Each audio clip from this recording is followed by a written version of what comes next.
These are the days of Elijah, declaring the word of the Lord.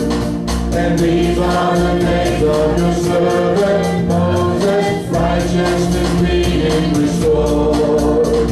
And though these are days of great trials, of famine and darkness and sword, still we are the voice in the desert, crying, prepare ye the way of the Lord. Behold, he comes, he's riding on the clouds, he's shining like the sun, and trumpet calls, lift your voice, the year of Jubilee, for out of Zion till salvation comes.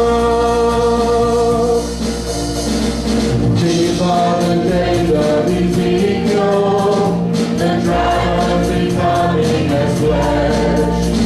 And these are the days of the servant David, rebuilding the temple of praise. And these are the days of the harvest, the fields are white in your world, and we are the laborers in your vineyard, declaring the word of the Lord. Behold, he comes, he's riding on a cloud, he's shining like the sun, while as trumpet call, lift your voice, the year of Jubilee, for out of Zion till salvation comes. Behold, he comes, he's riding on a cloud, he's shining like the sun, as trumpet call, lift your voice, the year of Jubilee, for out of Zion till salvation comes. There's no God like Jehovah, there's no God like Jehovah, there's no God like Jehovah, there's no God like Jehovah, there's no God like Jehovah, there's no God like Jehovah, there's no God like Jehovah, there's no God like Jehovah, there's no God like Jehovah, there's no God like Jehovah, there's no God like Jehovah, there's no God like Jehovah, there's no God like Jehovah, there's no God like Jehovah, there's no God like Jehovah.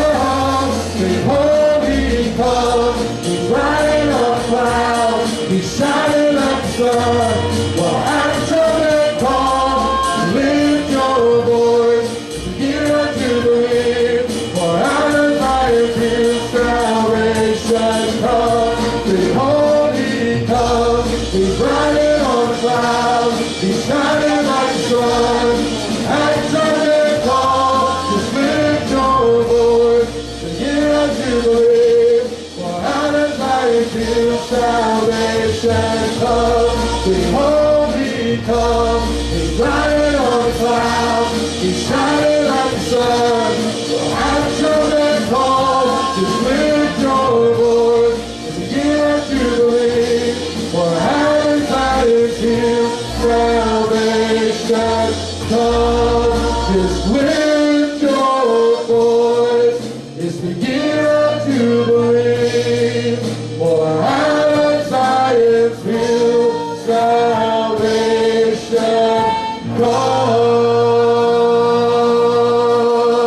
comes. Come on, give me the praise. Why do we give the praise? Because there's no God like Jehovah. There's no God like Jehovah. There's no God like Jehovah. There's no God like Jehovah.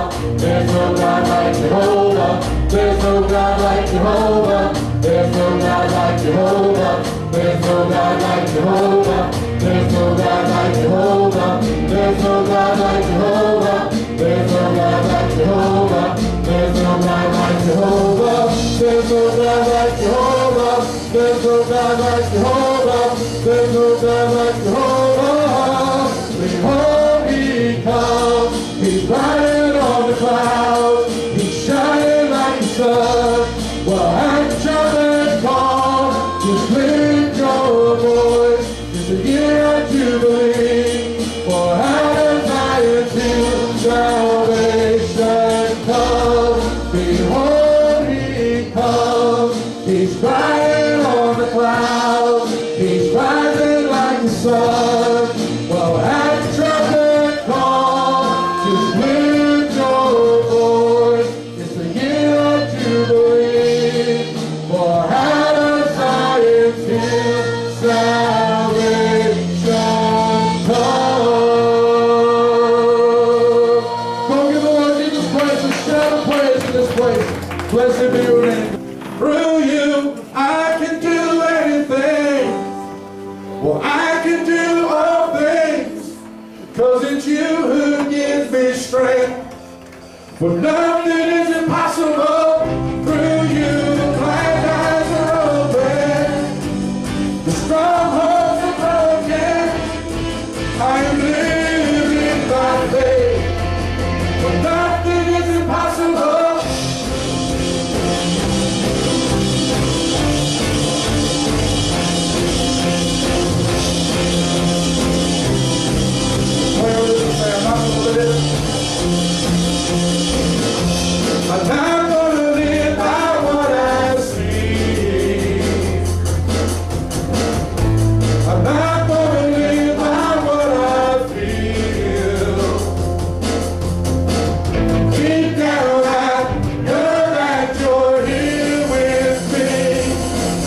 my Father's, in my Father's house, there's a place for me.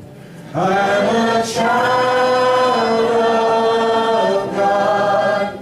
Yes, I am. Last time say it. In my Father's house, there's a place for me.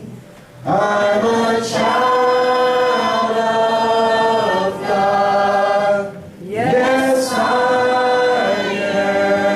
am. Go give him praise that there's room in this house. You give life. You are love. You bring light to the darkness. You give hope. You restore every heart that is broken. Where are you, Lord? You give life. You are love. You bring light to the darkness. You give hope. You restore every heart that is broken. Great are you, Lord. It's your breath in our lungs, so we pour out our praise. We pour out our praise. It's your breath in our lungs, so we pour out our praise to you only.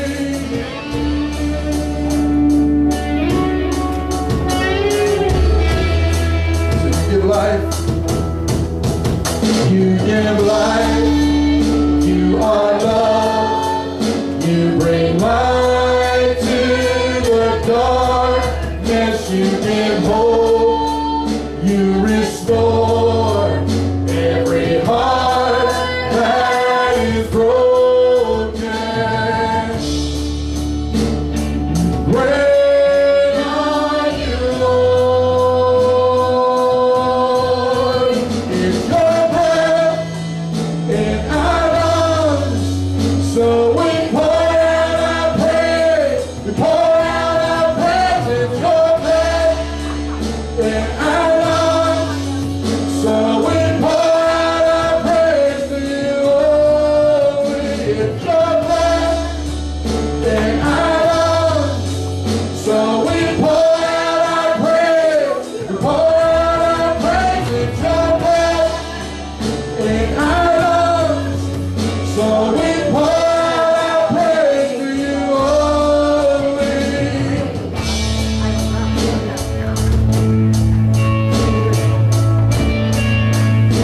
Jesus say, and all the earth will shout your praise. Our hearts will cry, these bones will sing. Great are you, Lord. And all the earth will shout your praise. Our hearts will cry, these bones will sing. Great are you, Lord. Yes, all the earth will shout your praise. Our hearts will cry, these bones will sing. Great are you, Lord. It's your breath in our lungs, so we pour out our praise. We pour out our praise. It's your breath in our lungs, so we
again, give Jesus Christ the praise and the worship in this place. Today, we're going to finish up our series on the blessed life. And the subtitle of this, as we've been dealing with over the last 5 weeks on this part here, is Jesus' Take. But as I started each and every one of these messages, I told you, you can choose to live your life by luck. A lot of people do. But the problem is with luck is luck does not have any guarantees. Luck is hit or miss. Luck can be on streaks. It doesn't, like I said, it can't guarantee anything. It comes with no guarantees. And that's why over this entire time, I have challenged you to change the way you're living. Stop trying to live by luck and try and learn how to live blessed. Because blessed does come with guarantees. Living a blessed life comes with guarantees. You can live blessed even on bad days. And we discussed that over this last little while. I brought up different people in the Bible and showed you the different things they went through. And even though they went through those things, they were still blessed. Which a lot of stuff that we heard about them is going to tie into a lot of what we're talking about today as we dive into this. But living blessed comes with guarantees. In fact, God promises that to Israel in Deuteronomy 28. Deuteronomy 28, verses 1 through 14, it lists blessings that God desires to pour out upon the children of Israel, upon His people who are obedient to Him. And that portion of Scripture can be summed up in verse 6 and in verse 8. And I love what they say here. Verse 6 says, wherever you go, whatever you do, you will be blessed. And honestly, that's what I want. I want whatever I set my mind to, whatever I put my hands to, wherever I go, I want it to be a blessed area. And I know it can be that way as long as I stay obedient to Him. And verse 8 says this, the Lord will guarantee a blessing on everything you do and will fill your storehouses with grain. The Lord your God will bless you in the land He is giving you. So He's declaring blessings over everything there again when He's talking about this guaranteed blessings. But as I said, each and every time as we've gone through this study and talking about this, God guarantees a blessing, but blessings only follow wholehearted obedience. Blessings only follow obedience. When we're obedient, then blessings can flow. And we discussed this too. What does it mean to be blessed? To be blessed means that one who has received a gift or favor from God. It's divinely or supremely favored. We're not just talking about being happy or a feeling of happiness, but blessed is the opposite of curse. And I said this too. You're either blessed or you're cursed. It's one or the other. Blessed is the opposite of curse. One is favor and the other is punishment. So we dealt with all that initially when we're dealing with this message, and we worked through some different the different, like 4 phases of the blessed life and the areas of that, and then we looked at living blessed even on bad days, and then we dived into what we're looking at now, Jesus' take on the blessed life. What does Jesus have to say about this, about the blessed life or living blessed? But again, I said this too, I said, listen carefully to what Jesus has to say about the type of person that God blesses, because Jesus takes what it means to be blessed or living the blessed life to a whole new level. And each one, the week we were dealing with Jesus' take, we dealt with this portion of Scripture out of Matthew. Matthew chapter 5, verses 3 through 12. But today, the issue start off, I'm going to start with 3 through 9, because 10 through 12 is what we're talking about this morning. So I don't necessarily read it twice back to back. So let's just look at these first, these verses here from 3 to 9. It says, God blesses those who are poor and realize their need for Him, for the kingdom of heaven is theirs. God blesses those who mourn, for they will be comforted. God blesses those who are humble, for they will inherit all earth. God blesses those who hunger and thirst for justice, for they will be satisfied. God blesses those who are merciful, for they will be shown mercy. God blesses those whose hearts are pure, for they will see God. And God blesses those who work for peace, for they will be called the children of God. This here describes those who truly have found God and are obedient to Him. But before we dive into what we're going to dive into today, I want you to notice something about each one of these blessings or these beatitudes that Jesus was talking about. Each one of them, if you look at it, it's almost like a natural progression into the other. And here's what I mean by that. The first one it talks about is the poor in spirit. The poor in spirit are those who realize their spiritual bankruptcy and that they are totally dependent upon God. The second is spiritual mourning. Spiritual mourning is the natural response to poorness of spirit as one realizes the consequences of their sins. The third is meekness. And we discover that meekness is not a weakness. Meekness is actually defined as control, power, Fourth is being spiritually hungry and thirsty for God and His righteousness, which is the result of the other three prior Beatitudes being alive in our life. See, they all begin to intertwine. These four, the first four, are eternal practices that then result in the follower of Jesus developing mercy, having a pure heart, and being a peacemaker. And when all of this takes place and transpires, then this person receives this. They receive the kingdom of heaven, comfort, we're talking about true comfort. They inherit the earth, is filled, they're filled with, they're truly satisfied, completely satisfied, they're made whole. They obtain mercy, they shall see God, and they're called the children of God.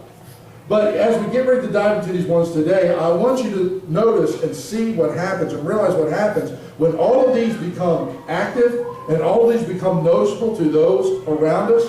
And when you reach this pinnacle of the blessed life, of being blessed and favored, as Jesus says, the person who does this is blessed in this type of relationship with God, you know, we would think once we reach there, because, and I've talked about before, when we think about God blessing us, and we think about the blessing, let's be honest, when we think about living the blessed life, what do we think of? We think of good things, am I right? Because blessed means good, it means favor.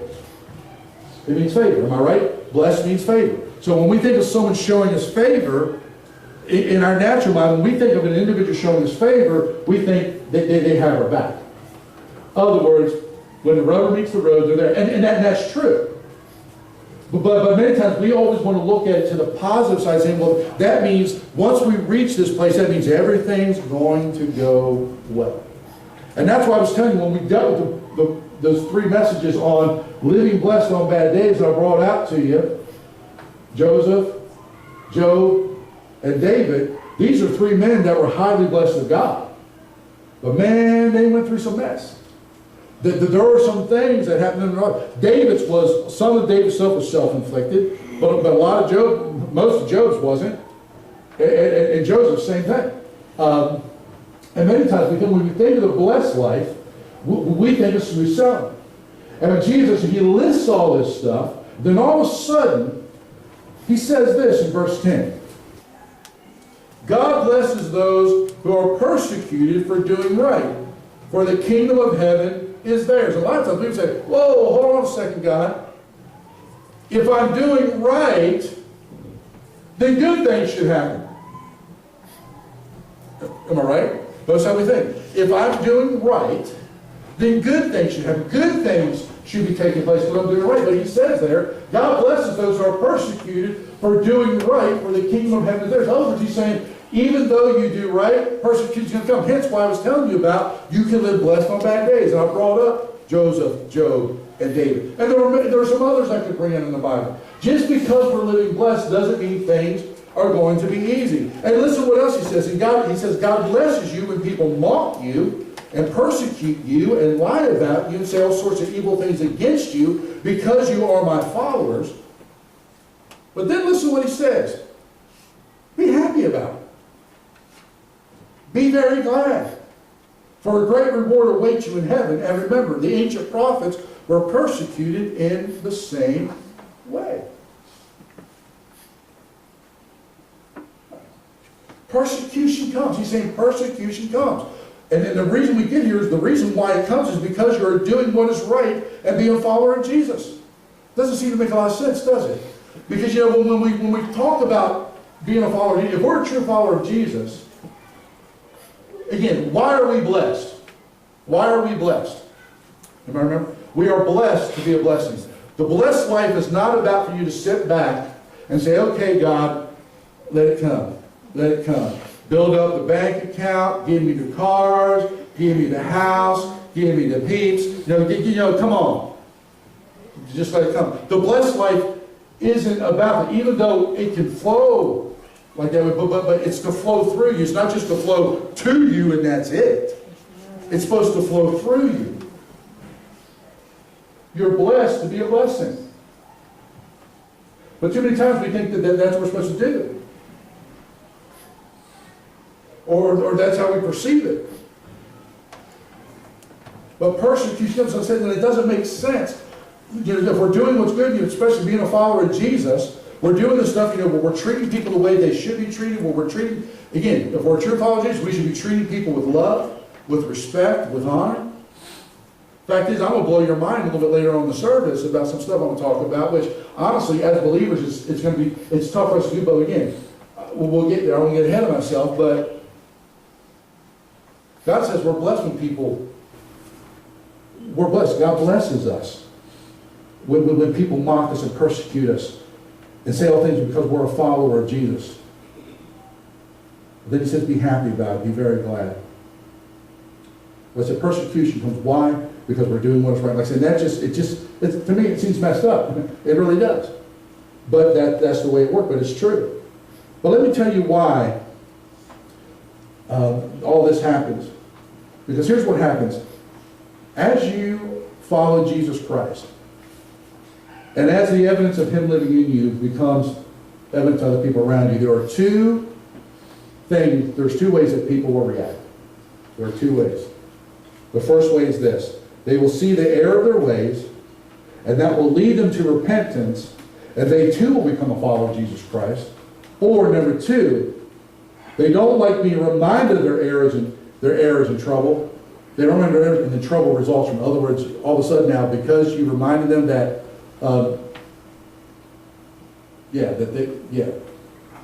they don't like to be reminded of the type of life that they're living. And then all of a sudden, problems arise because of that. See, people don't like to be reminded of the wrong or the evil that they have done or are doing. So they begin to persecute those who remind them of their wrongs, whether they do it verbally or just by how they live their life. So when this occurs, the Lord tells us to rejoice and be happy about it, be very glad. Like I said, when I think about it, it just, you're like, that just doesn't sound right, but there's a reason why he's saying that we need to rejoice and be happy about that. His reason for it is this: because it results in the kingdom of heaven being ours, and that a great reward awaits us. So when you realize it, you can get through this thing, because you know, again, you come to this realization, which I have once read, it means that you come to the realization that this world is not your home, and you have put your focus on Him. You're focusing on Him. See, when you realize that it's truly all about Him, it doesn't matter what anybody does to you. And even though it may seem like all hell's breaking loose against you, you can be glad and rejoice because you know your reward's with Him. Your reward is ultimately, it's with Him. It's all about Him. And you realize this world as we know it, is not our home. I'm not looking at to set up a kingdom here for myself. I'm thankful for what God has given me. But my house is not what defines me. My cars are not what defines me. My job is not what defines me. What I want to define me is my relationship with Jesus Christ. I want that to truly be the center focus of my entire life. And when you come to that realization, then you can truly do as Jesus said in that portion of Scripture, that we can rejoice. We can be happy about it. We can be very glad because we realize it's all about Him. And as long as it's bringing Him glory, that's what's important. And we can realize that we're not the only ones that ever went through this. Because it says what? The ancient prophets were persecuted in the same way that you are. And again, and talking about this, sometimes again, for too long, it seems like the American church has painted such a rosy picture of what it is to be a follower of Jesus Christ. And don't get me wrong. Following Jesus is the greatest thing you can do. It's the greatest blessed life you can ever. It's the greatest blessing you could ever have. There are many, many more days of rejoicing and true experiencing goodness than going through the bad stuff. But Jesus did say this. On this subject, He continued to say this stuff. In Mark 13:13, He says, and everyone will hate you because you are my followers. But the one who endures to the end will be saved. And when I read this stuff sometimes, again, just the way my mind thinks, I go to Jesus. What a pep talk, man. What a pep talk.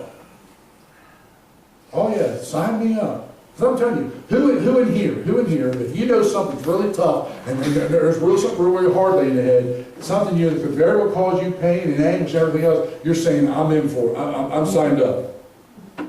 If you raise your hand, I'm gonna probably call you a liar. Yeah. I mean, we have to have that determined mind that we're going to do it no matter what. But none of us are saying, well, yeah, bring up, but we're saying, Lord, we're going to go through this, but we're not saying, Lord, let the troubles come. I mean, from our human nature, understand me, but from our spiritual side, we have to get to a place where whatever it is, we're willing to pay that price. Whatever you ask me, we're willing to go that way.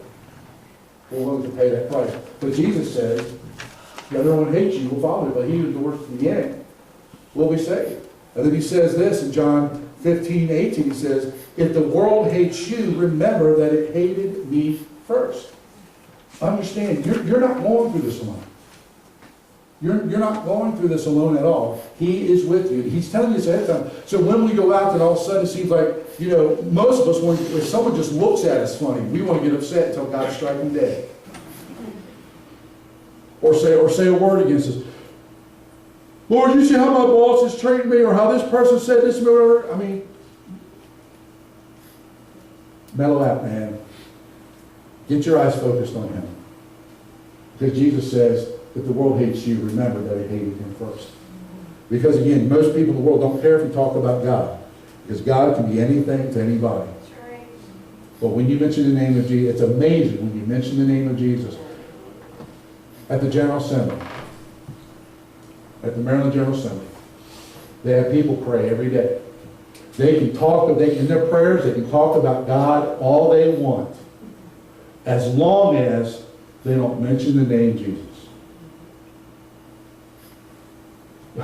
A friend of ours is actually one of the delegates down there, and he is a minister, and he's asked to pray a lot. Does he ever mention the name Jesus?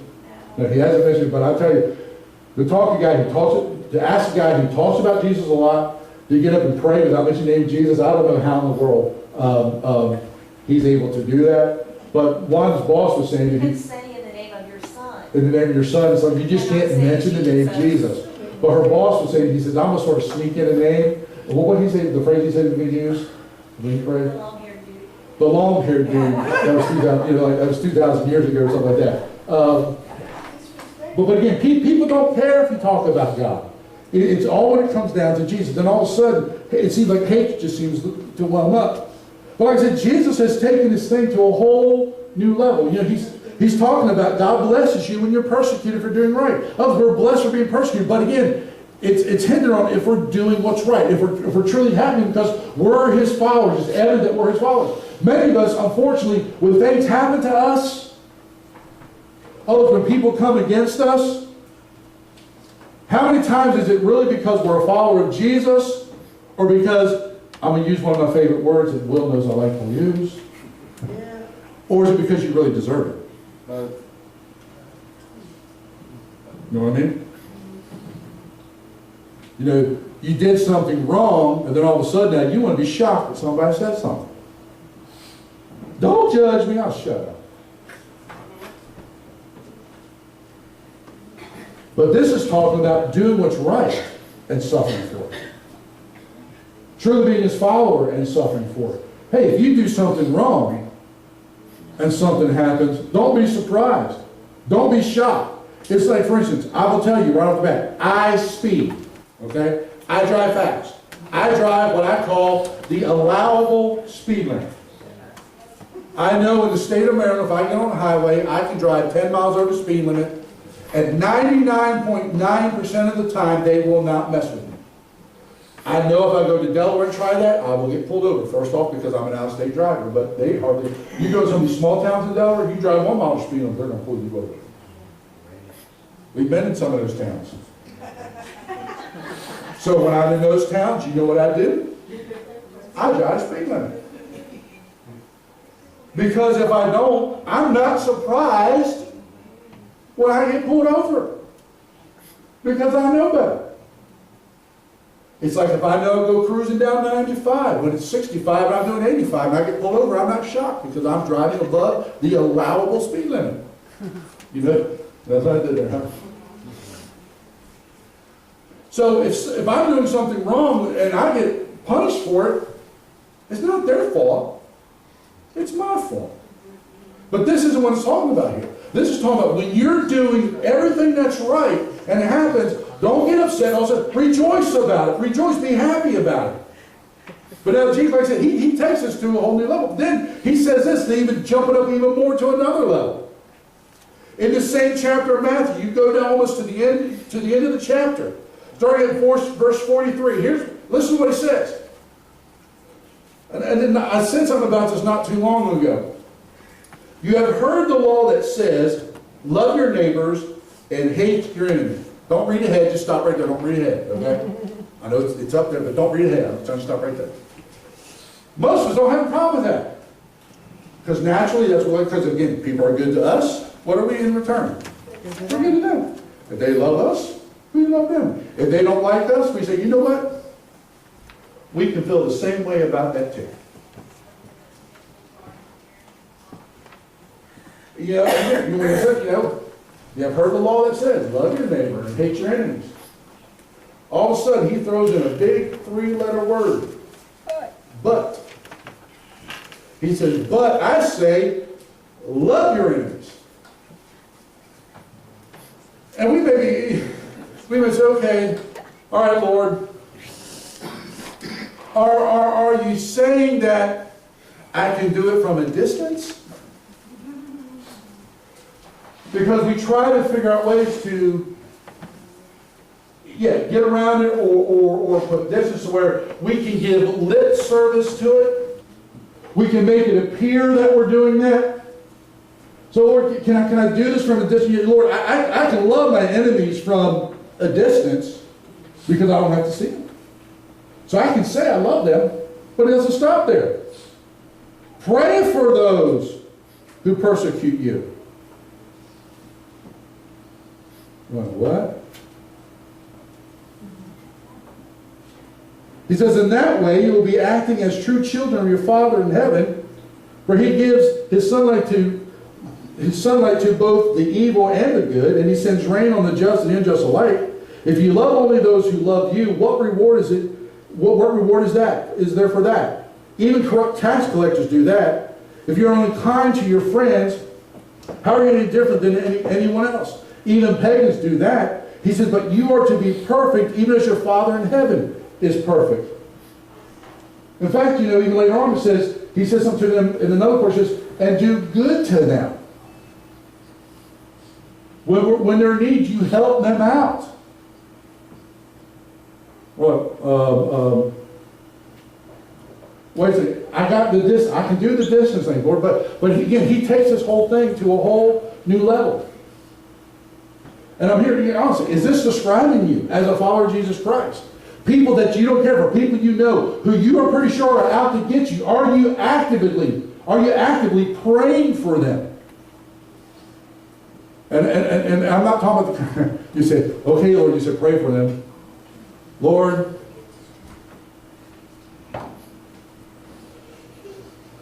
I lift up so-and-so to you.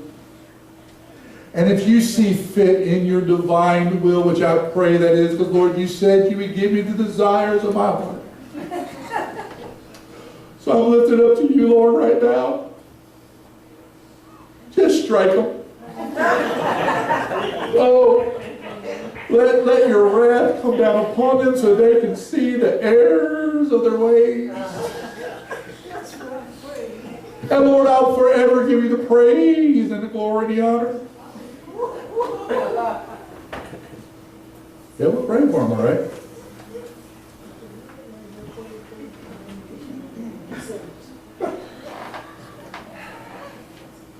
And that's not what he's talking about.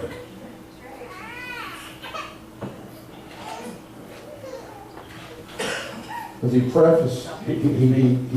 puts all that stuff in to what he's talking about, and he says in verse 45, says, in the same way, you'll be acting like true children of your Father in heaven, for he gives sunlight to shine on both the evil and the good. He sends rain on the just and the unjust.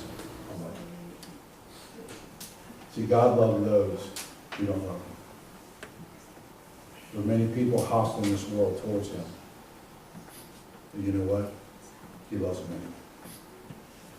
He sent Jesus to die for them and take their place and become who they were. He took it all upon himself for them anyway. No matter how hostile they decide to remain towards God, God loves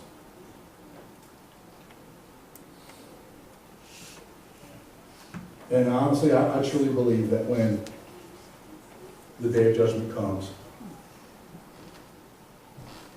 and the Father has to say, depart from me, You work as if it goes, I never knew you. If there can be tears in heaven, I believe there'll be tears flowing down his eyes as he's saying that to each and every individual. He has to send them to the place that they chose to go. All the while, basically just want to yell at them, I did everything I could. I tried to, there's nothing more I could do for you, open.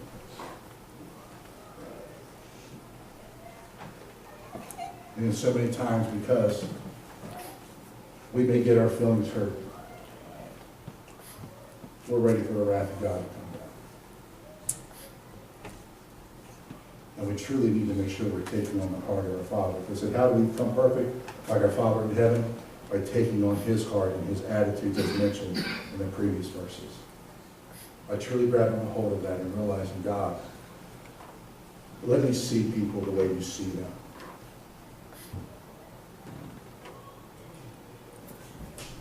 Let me love them the way that you love them. Because then truly we're acting like our Father. That's the way we become perfect like our Father. Because we'll never be perfect in this life, but if we start to mimic his heart, then perfection starts to set in. And I'm not saying that we're morally perfect. That's not what I'm saying about that. I'm saying about what we need to do when you take on his attitude and begin to view things the way he views them. And I wasn't planning on saying this, but I'm going to say it here. Like, for instance, many of you know that they're believing my dad's going to die any time in the not-so-distant future. And while we were there the other day, I didn't say this while we were there, but the thought came to mind. I declared this at Ray's funeral when I preached at it. I said, precious in the sight of the Lord is the death of the righteous. I know whenever my dad finally breathes his last breath, heaven's going to be rejoicing. I mean, I'm not going to miss it yet, but hey, bottom line, he's going where he's been telling me about all the years I've been alive. Mm-hmm. And if I can't be excited about that for him, then what kind of faith do I have? You may view things different. Again, I'll admit, I'm a little different. I'm a little strange. I'm the same person. I've told people. I told a person sitting across a desk from a person from a funeral home trying to sell us plots. I looked at this woman and I said, you don't understand the way I look at things. My wife could take me, stuff me in a plastic bag, throw me off a bridge. I don't care because I'm not here after I'm gone. I don't care what she does in my body after that because I'm going to be her present Lord. So I can care less. That's right. That's right. And her eyes got about as big as I can't tell you how big her eyes got. And I'm not, again, understand, I'm not saying that to disrespect the dead, but the bottom line is, this world's not my home. This body here is only temporary. If the day comes when the rapture takes place, it's not going to be this body goes to heaven. It's going to be when God all of a sudden, the twinkling of an eye, is going to perfect this thing.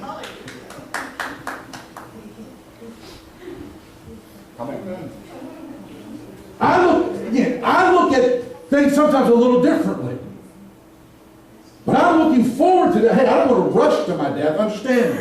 But I'm looking forward to the time that I see Jesus face to face. Do I get to see my mom, and then not so distant, I'll see my dad. But he can still have an instant changed body because the rapture takes place where he dies. And that old almost 97-year-old body will be changed in one twinkling of an eye. And also be made like perfect. It'll no longer be feeble or frail anymore. See, again, I'm talking about, and the reason I said, we need a desire to be like our Father. Forget about all this other junk that's going on and get your eyes focused upon it, because that's what Jesus said. Blessed are you when you're persecuted for doing right. Be happy about it. Be very glad when you're persecuted for being a follower of me. Begin to truly look at things from an eternal perspective, from a spiritual perspective, and realize who you are in Him. That's what I'm saying when we sing these songs. Realize that there's nothing impossible for Him. That great is the Lord. And remember who you are in Him. I am chosen, not forsaken. I am who you say I am. Stand in that, live in that, believe in that, declare that over your life. And then all this stuff we've been talking about, this blessed life and how we're blessed to be a blessing, dealing with this persecution, it just can sort of just flow through us and out of us. And we just keep our eyes focused upon Him and just keep on pressing on. And in John 16:33, Jesus says this. He says, I've told you all this so that you may have peace in me. The reason why he said all this stuff, this is the night before he's betrayed. He tells the disciples, he says, I've told you all this so that you may have peace in me. Here on the earth you will have many trials and sorrows. But take heart. I'm glad he didn't leave with just trial and sorrow. I'm glad he said this next sentence, but take heart, because I have overcome the world. And because he overcame, we too will be an overcomer. Yes. Amen? Amen. And talking about this being persecuted, I'm going to share a story with you. There's a story of an underground Chinese church pastor that he's talking to some visitors about the precautions that they have to take in order to avoid government persecution. Each time the church reaches 10 to 15 in members, they split to reduce attention. They also have to alternate their meeting places for the same reason. Because their phone lines are monitored, members meet with volunteers on a downtown street to find out where the church will meet next. One such volunteer was discovered by the government, arrested, beaten, put in prison. He lost his job, his house, and medical benefits. Another man stepped in and took his place, but he too suffered the same fate. One of the visitors said to the pastor, I suppose you had difficulty filling that job. And here's what this Chinese pastor uttered. He said, no, we have a waiting list. And these are the statements that I have written after that story. I said, may we also become so dedicated to Jesus that we would do the same. May their attitude become our heart's cry. May it get to the point where we say, Lord, let me do anything and everything I can for you, even if it costs me my freedom or life. Let me reach the place in my walk with you where I truly have your approval, your favor, your blessing. And you notice what all that is prefaced with.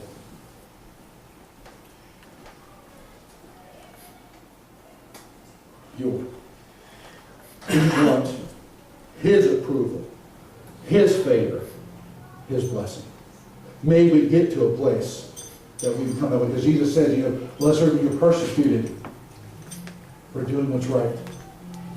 For persecuted and being mocked for being a follower of me. See, we need to prepare ourselves. I truly do believe with everything within me. I believe persecution has come to America, but not to the level that we're seeing outside America. But I do believe that the day is coming that we could see some very, very severe persecution come to us as believers in America. And you better prepare your heart. You better have it settled in your mind. What are you really in this for? Who are you really in this for? And settle it once and for all. Well, what kind of follower of Jesus Christ are you going to be? His approval and favor truly only come when we become the type of person that He can bless, which means you're a person who is obedient to Him.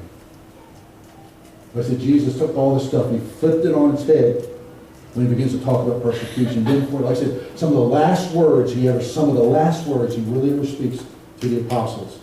He tells them trials and sorrows coming. But take heart. Take heart, take heart, take heart, because He overcame. And all this blessed life, we need to understand, we can take heart. Because as long as we keep our eyes upon Him, as long as we realize we're blessed to be a blessing, God can move through our lives no matter what the price or the cost may be, and bring honor and glory to His name. And then also we live in the blessed life. Even though days may be bad, we can still be walking in the blessing and still know His favors upon us, because we can understand, I am chosen, not forsaken. I am who He says I am. He is for me, not against me. I am who you say I am. Amen. This whole blessed life thing, again, comes back to understanding you are blessed to be a blessing. Stop thinking about self. Start thinking about others and putting God first. And you will see a radical difference in your life. But be prepared for what He talked about at the end of these Beatitudes.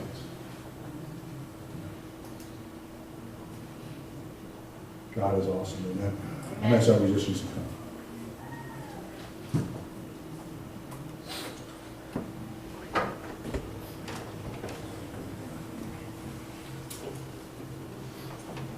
And as we end today, this is a song we sing fairly often for an altar song, but it's truly a song that to truly get you prepared to a place to just offer yourself to Him. And it's simply titled, This Is My Desire.